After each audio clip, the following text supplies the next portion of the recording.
Good afternoon. Okay. Afternoon. Just a few things at the top, and then happy to take your questions. Today, the department released its annual report on suicide in the military for calendar year 2023. The report found that 2023 active component rate is higher than in 2022. I'd like to reiterate the department's ongoing and unwavering commitment to taking care of our people. Since his first day in office, the health, safety, and well-being of our military community has been one of Secretary Austin's top priorities. As you've heard him say many times before, we owe it to our service members and our military families to provide the best possible care, to identify risk factors and spot warning signs, and to eliminate stigmas around seeking help. And when it comes to suicide, one loss to suicide is one too many. The department remains focused on long-term, sustained initiatives to prevent suicide. In 2023, Secretary Austin approved a comprehensive campaign plan with 5 lines of effort and enabling tasks to guide and strengthen the department's suicide prevention strategy. The plan includes 83 key enabling actions adopted and modified from the approved Suicide Prevention Response and Independent Review Committee, or the SPIRC, recommendations. Subsequently, the department has been urgently focused on implementing all 83 recommendations and these key reforms. In 2024, the department completed 20 of the SPIRC recommendations, and in fiscal year 2025, with the support of Congress, the department will make an unprecedented investment in suicide prevention. While some progress has been made, Secretary Austin has been clear that there is still much work to do, and he won't let up. The annual report will be available at dspo.mil, and a statement from the Secretary is available on defense.gov. Separately, today the department also delivered its fiscal year 2024 annual report on unidentified anomalous phenomena, or UAP, to Congress. The department has briefed relevant congressional staff on the report's filings. As of today, the All-Domain Anomaly Resolution Office, or AARO, has received over 1,600 UAP reports, 757 of which came to AARO during the period covered by this report. AARO has successfully resolved hundreds of cases in its holdings to commonplace objects, such as balloons, birds, drones, satellites, and aircraft. Over 900 reports lack sufficient data for analysis, and AARO retains these cases in an active archive, and they may be reopened and resolved should additional information emerge to support analysis. I want to emphasize that only a very small percentage of reports to AARO are potentially anomalous, but these are the cases that require significant time, resources, and focused scientific inquiry by AARO and its partners. It is also important to underscore that to date, the department has discovered no verifiable evidence of extraterrestrial beings, activity, or technology. None of the cases resolved by AARO have pointed to advanced capabilities or breakthrough technologies either. Switching gears, let me turn to now the Secretary's schedule. Today, Secretary Austin is hosting senior civilian and military leaders from across the department for the DoD Senior Leaders Conference. This Senior Leaders Conference meets semi-annually to address broad, cross-cutting issues affecting the Office of the Secretary of Defense, the military departments, the combatant commands, and interagency efforts in order to provide advice and assistance to the Secretary on the strategic direction of the department. And finally, tomorrow, Secretary Austin will depart to the Indo-Pacific for his 12th trip to the region as Secretary of Defense. The Secretary will visit Australia, the Philippines, Laos, and Fiji for a series of meetings and official engagements with regional counterparts. Each stop on this trip will highlight the department's historic efforts to work alongside our partners and allies to deliver on shared regional visions of peace, stability, and prosperity. As mentioned, this is the Secretary's 12th visit to the region and continues the long tradition of the Secretary's representation at the ADMM+. In addition, this will be the Secretary's 4th visit to the Philippines, which is the most visits ever by a U.S. Secretary of Defense and signals the incredible progress the U.S. has made in deepening that critical alliance. And finally, this will also be the first ever visit by a U.S. Secretary of Defense to Fiji, demonstrating growing security cooperation between the U.S. and Pacific Islands countries. So more to follow in the coming days, but with that, I'd be glad to take your questions. Tara. Thanks, Sabrina. So a couple of questions on the Defense Secretary nominee, Pete Hegseth. He said that in 2021, he was part of the DC National Guard and was supposed to be helping provide protection to the inauguration, but was removed from that duty, potentially because of a questionable tattoo. Those his words. So has the department looked into his removal from that detail? And kind of following up on that, so far we have not received a full military record of his service from the Army, and so just asking if that could be released publicly.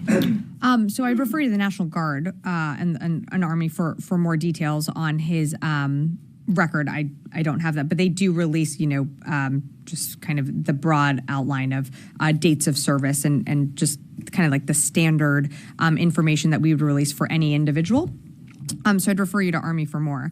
In terms of the comments that you're referencing, I don't have more to provide on that. I'm aware of the comments that were made. It's not something that to my knowledge, that we're looking into. So I, have to refer you to his team more to speak to that. I guess I would ask that the department does look into it and whether he was one of the members. I remember at the time that the department actually announced that, some had been removed. There were like 26,000 that were assigned to provide protection to Biden's inauguration. So if we could get back from the department why those members were removed at the time and confirmation of whether Hegseth was one of them. That'd be something that I think the National Guard or the Army could speak to, so I'd refer you them to speak to more to that. Okay, totally separate topic. Sure. Ukraine aid, the president has said he's committed to getting about $7.1 billion in PDA to Ukraine before his administration ends. How do you get $7.1 billion off the shelf of Pentagon stockpiles in such a short time? It is a short time, but it's also, just under 70 days. This department can do incredible work in that amount of time. The president made clear that, he wants to spend down the authority that Congress has allocated and authorized before he leaves office. So we're going to work very hard to make sure that happens. You've seen us roll out very large packages, from the beginning, and you've seen, us roll out, actually, I'd say a range of packages on a pretty frequent basis, almost weekly. So I expect that for the next coming months of this administration, you're going to continue to see those packages draw down from what's available in our stockpiles. Again, we're committed to ensuring that Ukraine has what it needs to be successful on the battlefield. Secretary Austin recently had a call with Minister Umerov. They discussed the capabilities that Ukraine needs to continue to push the Russians back, to continue to be successful in their strategic battle plans, and that's something that this administration is committed to. So you'll see us continue to draw those down over time. Jen. Hi. Can you talk a little more about the unidentified aerial phenomena? And one of the accusations, it's not in the report, but that the department has within storage the remains of aliens or signs of life from elsewhere. Can you settle that once and for all? Do you or don't you have such remains? Yeah, so I'm not aware of any remains that the department has of any signs of extraterrestrial beings or activity or technology. And I'm sorry, what was your second question or your first question? Well, it's really about that, and then also what the top line finding in this report. So the report, again, was briefed to members of Congress, and from what I read out at the top, I really don't have more to provide, but the relevant staff and committee members were notified about the report. Part of this annual report submitted to Congress is accountability and to ensure that we continue to keep members updated through our Aero office. Go ahead.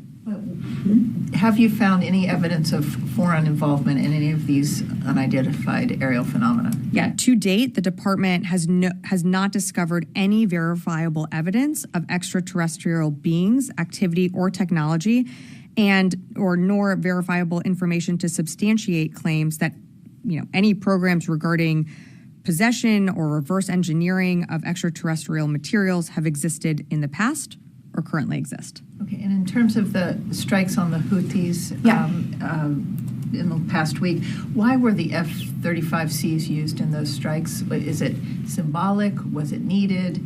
And yet the Houthis keep firing? I mean, why we use certain capabilities is also what's available in the AOR. The F-35s are, are part of the Abe Carrier Strike Group. Why they're used, they bring different capabilities than, some of the other aircraft in the region. But that's really at the discretion of the commander. Can't get into more of the operational details on that, but it really depends on the mission, the operation, and what's available and what we need to accomplish. And different aircraft are used at different times. Yeah, Ostam. Thank you. I have a follow-up on Tara asked about Ukrainian assistance to Ukraine. So does the Pentagon I thought you were going to plan- ask me about UAPs. Yes, maybe later. Okay. Does the Pentagon still plan to use the entire amount that is left by the end of the administration? And do you have enough capabilities on your shelves for that? Yeah, so don't have much more to vary off of the points that I made to Tara, but as you've heard the president give his commitment that he intends to use the authority that Congress allocated to continue to draw down from our stockpiles and continue to send PDA packages out to Ukraine. That's a commitment that the president has made, and therefore the department continues to honor that commitment by the packages that we send to Ukraine on a pretty weekly, basis. And I'm sorry, your second question. Yeah, do you have enough capabilities for this on your We're shelves? constantly refilling our shelves and our stockpiles. The secretary is not going to allow the department to dip below readiness levels that he doesn't feel comfortable with. So as we continue to refill our own shelves, you're going to see equipment capabilities continue to flow out. And are those capabilities expected to be delivered to Ukraine by the end of, by January 20th, or it might take longer? Look, it's going to range as some equipment and some systems can get to Ukraine very quickly, and you've seen that happen within days or weeks. Sometimes it does take longer for what's available to get to Ukraine, and that could be longer than weeks. That could be months. You also have to remember we have those USAI packages that we have announced. Some of those things are take years to deliver. I think the long and short of it is that some equipment does get to Ukraine exceptionally quickly, but then there are some that takes longer. Okay, Constantine. Thanks, Sabrina. There's been reporting over the last several days that the incoming Trump administration plans to stand up a sort of warrior board, I think they're calling it, to rid the military of what they feel are woke generals. Yesterday, Reuters reported that there's a list going around of generals connected to General Milley that are slated to be fired. Does the Pentagon have a reaction to these reports of the incoming administration looking to remove a large amount of its senior officers? So I'm certainly not going to speak for the incoming administration or speak to any hypotheticals on what they will and won't do. I've seen those reports as well, but I'm just not going to speak to that. What I can tell you, and Constantine, I think you know this very well, is there are people here that work in this building incredibly hard, have dedicated their life to public service, whether it be in uniform or career civil servants. It's been amazing to meet them over my time here at the department. They are focused on the mission. They're going to continue to, see that mission through. And certainly, on our part, from this administration, we are going to do everything that we can to ensure that there is an orderly, calm transition. And so, when the incoming secretary's team is, ready to make that transition, we want to ensure that they are set up for success. I mean, and so fair enough. Just to sort of take the hypothetical out of it, are you able to say very broadly, for example, if there would be operational impacts if a large number of general officers were suddenly no longer part of the Department of Defense? So, removing the hypothetical, you remember the time when we had a significant amount of holds on our general and flag officers. Holding officers from moving up or not having people in place, and therefore having other people fill a job that, maybe they're doing 2 jobs, maybe they're doing 3 jobs. Yes, that's going to have an impact to operations. That's going to have an impact to morale, and that is going to have an impact on the department. Again, I'm not going to speak to the hypothetical of what you're referencing, but whenever you have or put a strain on the system where there are not enough people in a position or not enough people sharing the burden of work, of course it's going to strain the system. Joseph. Thanks. To follow up on Jen's question on the Houthis, you mentioned the capabilities that are, she asked why they use the F-35Cs in these particular strikes, and you said what's available in that AOR, but a couple weeks, last month, Sure. you used B-2 bombers that were not in that AOR that were sent from here, so how do you, why the discrepancy there? Yeah, no, there's not a discrepancy. It has to do with the type of mission and the type of targets and what would be most effective. And for the mission set that used the bombers, it was one that required their capabilities. Again, the A Carrier Strike Group has different aircraft on board. One is the F-35. It has been used in the most recent mission, but you've seen us do strikes with whether it be F-15s, F-16s. So it's really at the commander's discretion. So just on that, we've seen now new capabilities introduced to this now, I guess, year-long campaign to deter the Houthis. They're not deterred. So what's the department looking to do differently to stop that, at least in these last 70 days that you're here? Well, so to push back on that, though, we continue to take capabilities off the map for them. So while we continue to see aggression from the Houthis and, the targeting of innocent mariners and commercial ships that are just, transiting the BAM or the Red Sea, we continue to take capabilities away. Yes, they do have large stockpiles of those, but I think you have to also look at what we're being able to do to impact their operations as well, and that is important. And if we weren't doing what we were doing, you wouldn't see those commercial ships coming through. It would have a larger impact to the economy, a larger impact to world markets. And one of the things that the secretary did was set up Operation Prosperity Guardian to ensure that we can have a safe transit and to really uphold the international rules-based order of freedom of navigation.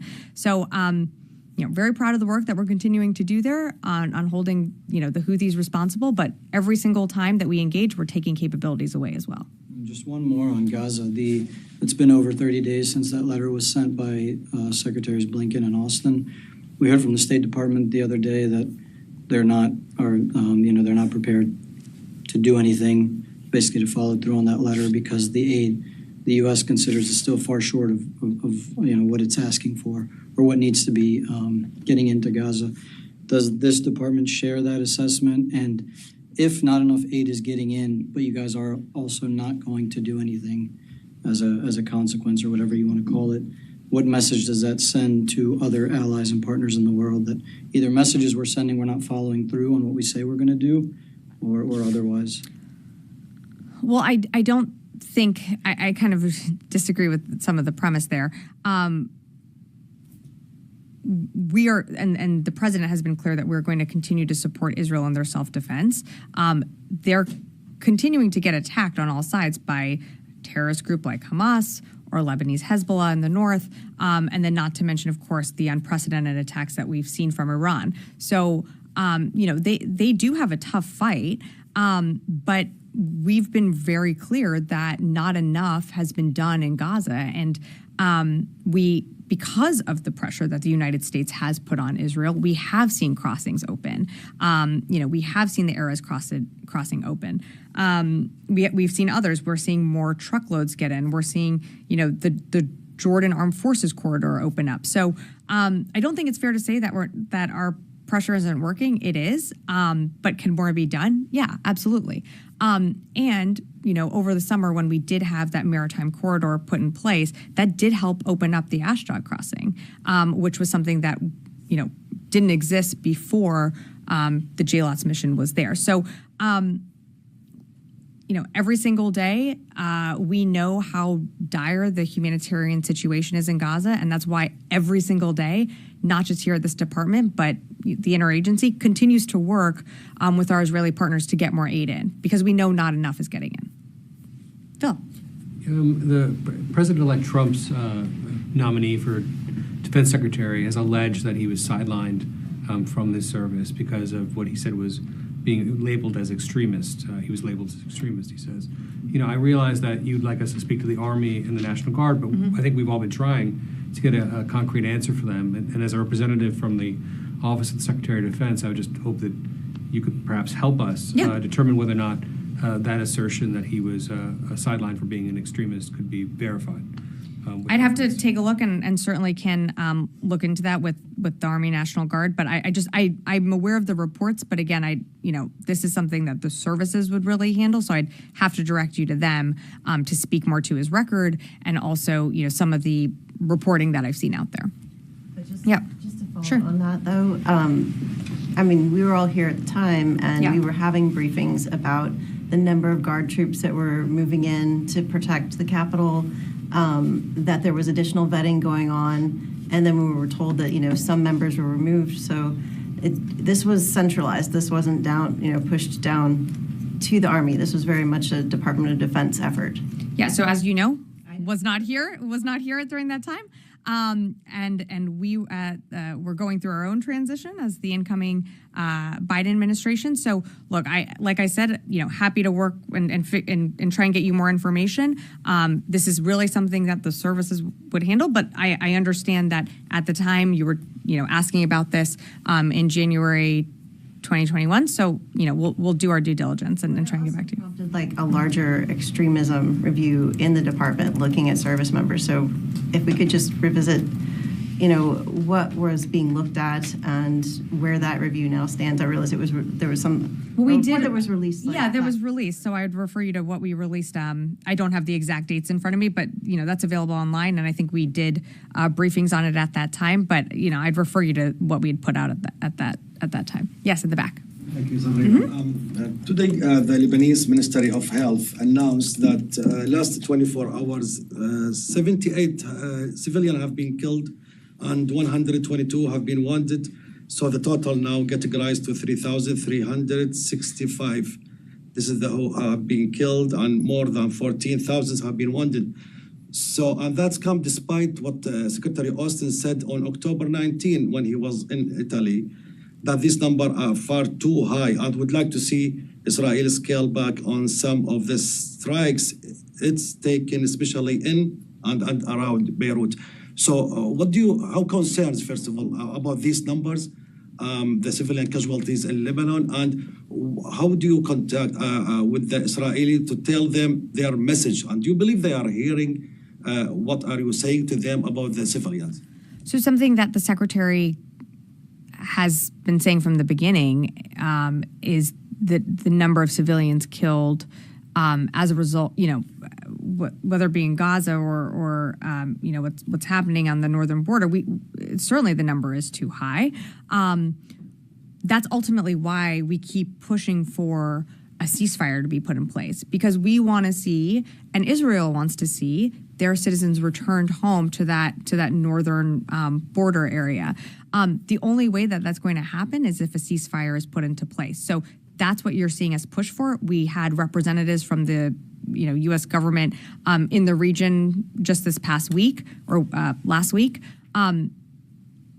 We might have less than 70 days left of this administration, but that doesn't mean that we're giving up. We're going to keep pushing, and we're going to keep doing the work. And so that means, continuing to urge for a ceasefire, continuing to urge for more humanitarian aid to get into Gaza, and doing the work with our Israeli partners, and continuing to push that they move those civilians out of the battle space, because that is a grave concern for the United States. I'm going to go to the phones and then happy to come back in the room. Jeff Shogol, Task and Purpose. Thank you. CENTCOM announced earlier this week there was an attack on a patrol base in Syria, and there were follow-up airstrikes. I just wanted to see, have there been any subsequent attacks against U.S. troops in Iraq and Syria? Have there been any follow-up airstrikes? And have there been any more airstrikes in Yemen against Houthi targets? And have the Houthis fired any missiles against U.S. ships?